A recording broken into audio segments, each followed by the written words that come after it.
Hi guys! Welcome to my vlog again. So for today's video, nagpunta kami ng Dubai Mall near Burj Khalifa. Ay, shucks! Ang dream kong mapasukan.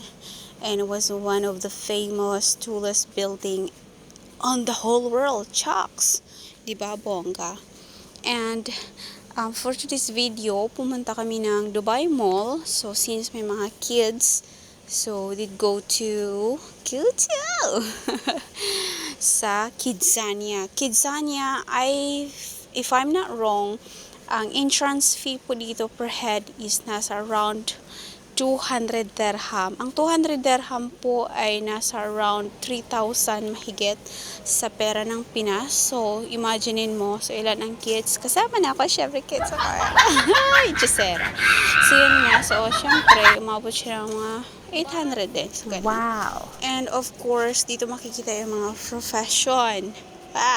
Sa atin dati mga profession natin, nag-ano ng mga saging, di ba? Naglalaro, nagguyod ng mga tarak-tarak na kuan, kadang yung bunga ng kahoy, ganun. Pero dito sa palaruang to, it's one of the best. Second time ko nang pumunta, last time in Kidzania, Abu Dhabi, and this time in Dubai Mall, Kidzania, and nakakamiss dito kasi ito, tulad nito, ito yung sa chocolate. So, yan, tinuturuan yung mga bata kung paano ginamanage yung machine, paano siya mag-ano. So, meron silang mga kalakip na edad, kung ilan yung, kung available or pwede ba yung age na yun doon sa ano na yun. Kumbaga, ano ba yung attention ng bata na makikinig kung ano yung gagawin. So, it's one of a way na ma-figured out kung ano yung mga tips mga ginagawa. Ayan, nakuha yung kinder niya,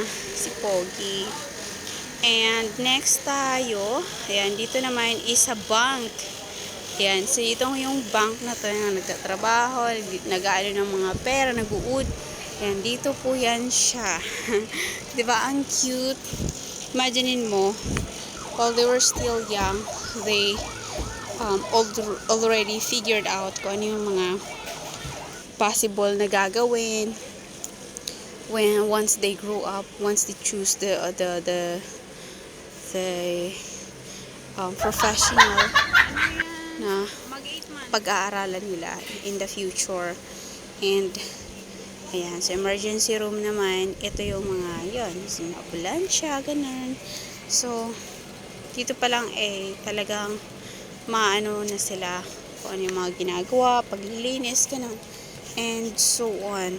Nakaka-amaze kasi ako mismo, worth it naman yung bayad kasi every na ganito may activity, meron siyang kalakip na points na pwedeng ipangbili ng mga toys, ganun. So worth it. Meron ding nagbe-bake ng pizza. Syempre pag na-bake mo yon, sa'yo din, kakainin mo na yon. Oo, so yun yung kagandahan. And I hope na magkaroon to one day sa Pilipinas. Meron sigurong ganito, as I've heard, yung sa pagbe-bake ng cake. Sa pagbe-bake ng cake, meron to sa Pilipinas. And for the rest, wala pa akong napapansin na meron yun sa mga ganitong, sa ibang klase na yung ganito. So meron siyang mga ganyan. So yung lahat po ng mga facility na nakikita niyo na maliliit, it's for the kids. Oo. So meron siyang I think nasa below 17, I guess. So mga nasa below 14, hindi ko na natansya kung ilang taon yun na dito na qualified. Syempre qualified kami kami yung mga guidance dito. And sa dentist, i-teach dito kung paano yung tamang paglinis, ganun. And nakakatuwa, diba? I just hope na one day magkaroon ang Pilipinas na ganito kasi more on kung maraming bata dito sa UAE and the rest of the country na may mga ganitong klaseng indoor playground. Kasi playground siya but it's a serious playground kasi nandito mo kumbaga mare-ready. Example, hindi pa naman ganun yung mga bata, but they have an idea kung ano yung kumbaga while they're growing up, na ano na nila kung ano yung pwede nila, gustuhin nila by the end of the time, magka-college na sila. Yes.